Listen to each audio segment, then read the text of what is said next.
بلے تھیلے سے باہر نکل رہے ہیں۔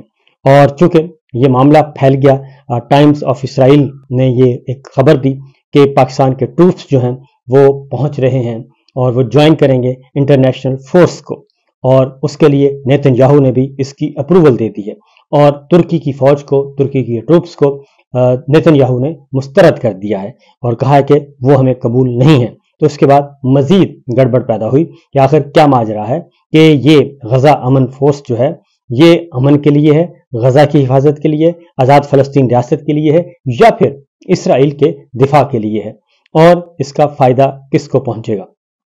تو میں نے بھی ایک پول کروایا اپنے ٹویٹر اکاؤنٹ پہ، اور میں نے پوچھا لوگوں سے کہ یہ جو کیا جا رہا ہے جی، جو فیصلہ کیا گیا ہے پاکستان کی اگر فوج بھیجی جاتی ہے فلسطین میں تو اس کا فائدہ کس کو ہوگا؟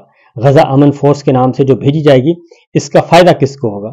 پاکستان کو ہوگا، فلسطین کو ہوگا، یا اسرائیل کو ہوگا؟ تو میرے سامنے یہ پڑے ہیں جی ووٹ، 6083 ووٹ جو ہیں وہ کاسٹ کیے، لوگوں نے اپنی رائے دی، اور جو فائنل رزلٹ آیا 89% عوام کہہ رہی ہے کہ اس کا فائدہ اسرائیل کو ہوگا، اور 5% کہہ رہی ہے کہ پاکستان کو ہوگا، اور صرف 6% کہہ رہی ہے کہ اس کا فائدہ فلسطین کو ہوگا، یعنی صرف 11% یہ کہتی ہے کہ اس کا فائدہ پاکستان اور فلسطین کو ہوگا، اور 89% لوگ یہ کہہ رہے ہیں اس کا فائدہ ہوگا کس کو؟ اسرائیل کو، یہ جو ٹروپس بھیجے جا رہے ہیں۔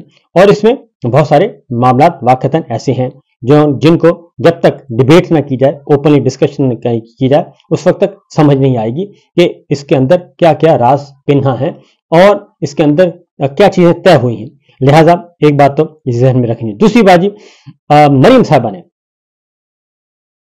کال کیا ہے، ایک سیشن کال کیا، اور اس میں تمام علماء کرام کو، تمام مکتبہ فکر کے علماء کرام کو بلایا، بریلوی اسکول آف تھاٹ کو، شیعہ اسکول آف تھاٹ کو، دیوبندی حضرات کو، اور اہل حدیث اسکول آف تھاٹ کو، تمام مکتبہ فکر کو بلایا اور ان کے سامنے کچھ اپنی کہانی بیان کی۔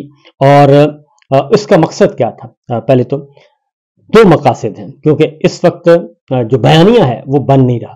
ڈان اخبار نے جب سے اداریہ لکھ دیا ہے اور پوچھا ہے ٹائمز آف اسرائیل کی خبر کو رپورٹ کر کے اور سوالات اٹھائے ہیں، اس کے بعد یہ ایک بحث چل پڑی ہے، کیونکہ علماء کرام جو ہیں، علماء سو، وہ بھی بالکل خاموش ہیں اور کوئی بھی نہیں بول رہا۔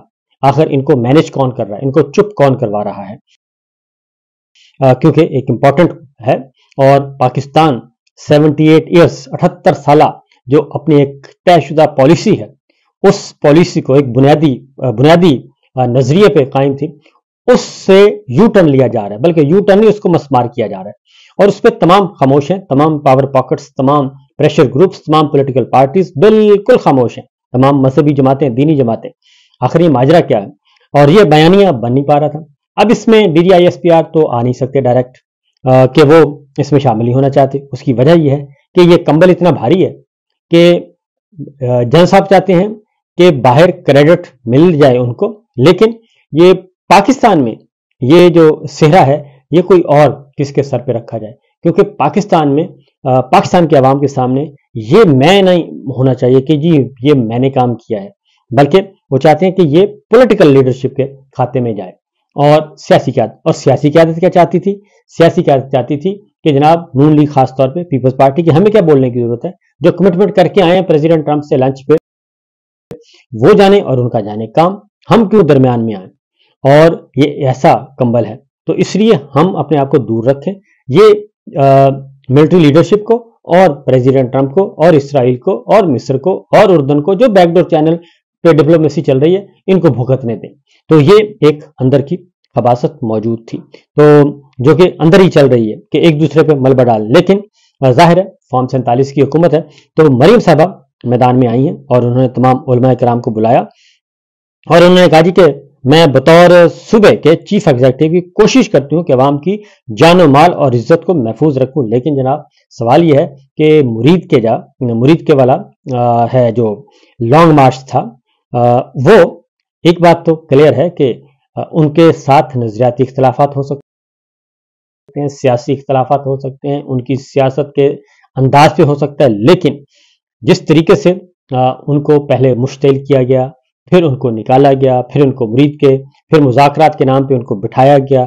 جب وہ بیٹھ گئے مذاکرات کے نام پہ، پھر ان کو مذاکرات شروع کیے گئے اور پھر آنن فانن جو ہے وہ آپریشن کر دیا گیا، اور جس کے نتیجے میں ابھی بھی لوگ جو ہیں پیارے وہ اپنی لاشیں ڈھونڈ رہے ہیں، لیکن ان کو لاشیں نہیں مل رہے. تو اس میں اپنی صفائیاں پیش کی ہیں مریم صاحبہ نے، اور کہا ہے کہ جی ماضی میں انہوں نے کہا کہ کچھ جماعتیں سیاسی مقاصد کے لیے استعمال ہوئی، نیچا دکھانے کے لیے، اور کسی کے خلاف استعمال کے لیے ان کو لایا گیا، تو مختلف جماعتوں کی طرف انہوں نے اشارہ دیا.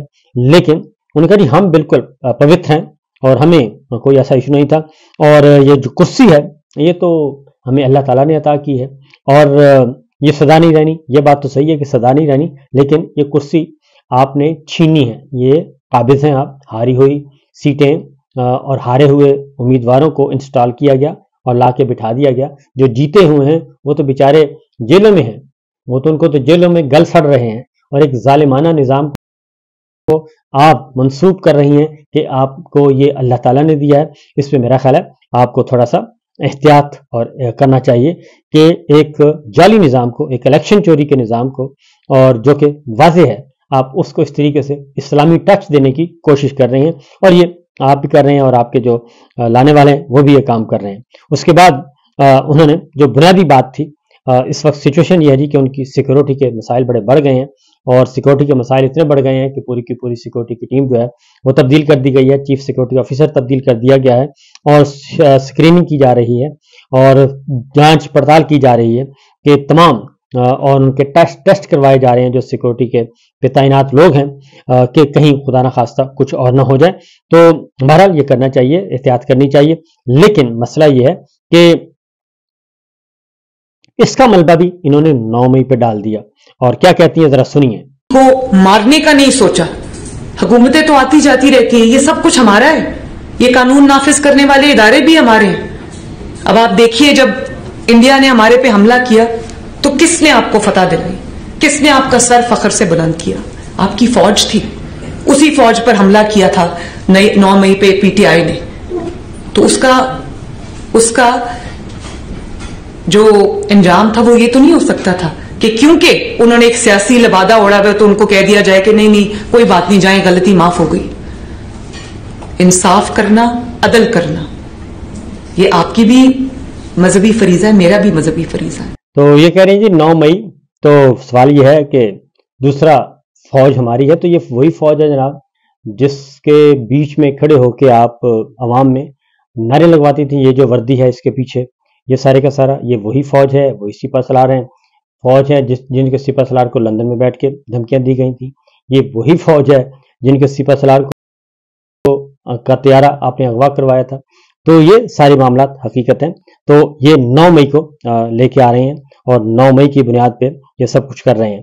ایک اور بات انہوں نے کہی جی کہ ہم تو بہت زیادہ عقائد کے اعتبار سے وہ ہم اس طرف نہیں جاتے، لیکن انہوں نے بنیادی بات یہ تھی کہ کسی بھی طریقے سے میں تو بالکل کلیئر ہوں. مریم صاحبہ کا مقصد یہ تھا کہ مجھے اس سارے معاملے سے الگ تھلگ رکھا جائے. پھر انہوں نے شرپسند بھی کہا ٹی ایل پی کے بارے میں، یہ بھی کہا. اور لیکن سوال یہ ہے کہ مذاکرات ہو رہے تھے، تو مذاکرات ہونے کے نتیجے میں اگر وہ وہاں سے اٹھ رہے تھے تو اس میں حرج کیا تھا، یہ ہے اصل سوال. لیکن بہرحال دوسرا ایک اور بات انہوں نے کہی جی، اور وہ بڑی امپورٹنٹ ہے، اور اصل بات وہی ہے کہ انہوں نے کہا جی غزہ امن معاہدہ جو ہے یہ اس پہ فلسطین سمیت وہ کہتے ہیں پوری دنیا میں مسلمانوں نے خوشیاں منائی ہیں، اور ہمارے یہاں آواز آئی کہ ہم اسلام آباد پر چڑھائی کریں گے. تو اس وقت تو جو غزہ امن ہے وہ غزہ امن معاہدے سے تو متعلق ہی نہیں تھا یہ معاملہ. دوسرا یہ ہے کہ یہ تو ٹروپس بھیجے جا رہے ہیں، یہ اگلا سوال ہے. یہ تو ڈیولپنگ سٹوری ہے، تو جتنے بھی یہ تو ایک بالکل بند کمرے میں باتیں ہو رہی تھیں. تو یہ غزہ امن معاہدہ تو اس پہ تو ابھی تک عمل نہیں ہوا. آج بھی جو حملے کیے گئے ہیں اس میں بھی تقریباً 100 سے زیادہ جو ہیں شہادتیں وہاں پہ ہوئی ہیں. تو ہیں قواقب کچھ نظر آتے ہیں کچھ. آگے بڑھتے ہیں، اگلی سٹوری ہے وہ ہے رانا ثناءاللہ صاحب نے ایک بار پھر واضح طور پر کہا ہے کہ شہباز شریف صاحب کی آفر کو قبول کر لیا جائے. عمران خان صاحب آفر قبول کر لیں اور آفر قبول کرتے ہوئے بات کو آگے بڑھائیں۔ وہ آفر کیا ہے؟ وہ یہ کہتے ہیں کہ آفر یہ ہے جناب کہ آپ جو استحکام پاکستان جو ہے معاہدہ، میثاق استحکام پاکستان، اس کو فالو کریں اور اس پہ عمل کریں اور آپ کے ساتھ معاملات طے ہو سکتے ہیں۔ کیا فرماتے ہیں وہ، ذرا سنیے گا جی۔ سیاسی عدم استحکام ہے، اس کی فکر ہمیں کرنی چاہیے، اور وہ جو صاحب بیٹھے ہیں نا اڈیالہ میں، انہیں چاہیے کہ وہ پرائم منسٹر کی جو آفر ہے، جو ریکویسٹ ہے کہ آئیں میثاق استحکام پاکستان کریں، ٹھیک ہے، اس کے اوپر اسے مثبت رد عمل کا اظہار کرنا چاہیے۔ خیر ہی خیر ہے۔ اب ایک اور انہوں نے بات کی ہے، اور وہ بات ہے کہ جنرل عاصم منیر صاحب کو انہوں نے تشبیہ دی ہے کہ یہ خالد بن ولید ہیں، ذرا سنیے گا۔ تو فیلڈ مارشل جو ہے اس کی آپ حکمت عملی دیکھیں، اس کا جو ہے وہ اس بارے میں جو ہے وہ اس کا ریزالو دیکھیں۔ اس آدمی میں جو ہے وہ خالد بن ولید جیسے اوصاف پائے جاتے ہیں، وہ اس پائے کا جرنیل ہے، تو اس لیے عسکری محاذ وہ کہتے ہیں حضرت خالد بن ولید جیسے اوصاف پائے جاتے ہیں، وہ اس لیول کا سپہ سالار ہے۔ تو بالکل کوئی شک نہیں جی، ہمیں اپنے سپہ سالاروں پہ کوئی شک نہیں ہے، لیکن حضرت خالد بن ولید کی مثال انہوں نے دی ہے، تو حضرت خالد بن ولید رضی اللہ تعالی عنہ کو حضرت عمر فاروق نے عین پیک پہ جا کے جو ہے وہ کر دیا تھا، ان کو عہدے سے ہٹا دیا تھا اور ان کی جگہ پہ نئے کمانڈر لے آئے تھے، اور یہ پیغام دیا تھا کہ سسٹم ہونا چاہیے، سسٹم مضبوط ہونا چاہیے، شخصیات نہیں۔ تو لہٰذا یہ بھی ہوا تھا۔ دوسرا، حضرت خالد بن ولید رضی اللہ تعالیٰ عنہ نے شاید غلط نہ ہو تو یروشلم بھی وہ لا کے حضرت عمر فاروق رضی اللہ تعالیٰ عنہ کو پیش کیا تھا، یروشلم کی فتح بھی ان کے دور میں ہوئی تھی۔ تو اس لیے یہ مثالیں تو دے دیتے ہیں، لیکن مثالوں کے آگے پھر اس کا نتیجہ کیا ہے وہ بھی ان کو بتانا چاہیے۔ پھر رانا صاحب نے ایک اور بات بھی کی ہے پچھلے دنوں، انہوں نے کہا کہ دیکھیں جنرل عاصم منیر صاحب کے ساتھ معاملہ طے کر لیں سیاستدان، پھر ایسا نہ ہو کہ اگر جنرل صاحب کے ساتھ نہ طے کیا تو ان کے ہاتھ سے چیزیں نکل جائیں، اور آنے والا کیسا ہو کچھ پتہ نہیں۔ اس کا مطلب ہے کہ رانا صاحب کے، نواز شریف صاحب کے، شہباز شریف صاحب کے یہ بھی ذہن میں خیال موجود ہے کہ وہ دھمکا رہے ہیں کہ دیکھیں آنے والا جو ہے وہ ماشاء اللہ بھی لگا سکتا ہے، اس لیے آپ جنرل صاحب پہ بات مان جائیں، جنرل صاحب کی ایکسٹینشن پہ اوکے کر دیں۔ تو یہ کام اتنے آسان نہیں ہے، اور ابھی ہنوز دلی دورست کہتا ہوں۔ اور دوسرا اگلے جو لاسٹ ہے وہ ہے سہیل افریدی صاحب۔ ایک بار پھر انہوں نے واضح طور پر کہا ہے کہ کولیٹرل ڈیمیج جو ہو رہا ہے، جو فوجی آپریشن کے نام پہ کیا جاتا ہے اور جس میں معصوم جانیں ضائع جاتی ہیں، کولیٹرل ڈیمیج جو ہے وہ ایک جنگی جرم ہے، وار کرائم کے زمرے میں آتا ہے، اور ایک انٹرنیشنل سٹینڈرڈ ہے۔ انہوں نے کہا کہ اگر کوئی حملہ ہوتا ہے اور کسی کو کارروائی کی جاتی ہے دہشت گردوں کے خلاف، اگر 100 دہشت گرد مارے جائیں اور انہیں 2 جو ہیں انوسینٹ ہوں، تو یہ انٹرنیشنل سٹینڈرڈ ہے کہ یہ قابل قبول ہے۔ لیکن یہاں پہ تو 21-21، 20-20، 22-22 جو ہیں وہ خواتین اور بچے جو وہ شہید ہو جاتے ہیں، اور اسے کولیٹرل ڈیمیج کا نام دیا جاتا ہے۔ یہ کولیٹرل ڈیمیج نہیں بلکہ یہ جنگی جرم ہے، اور ہم اس کو ہر صورت میں روکیں گے اور اس کے لیے قانون سازی بھی کریں گے۔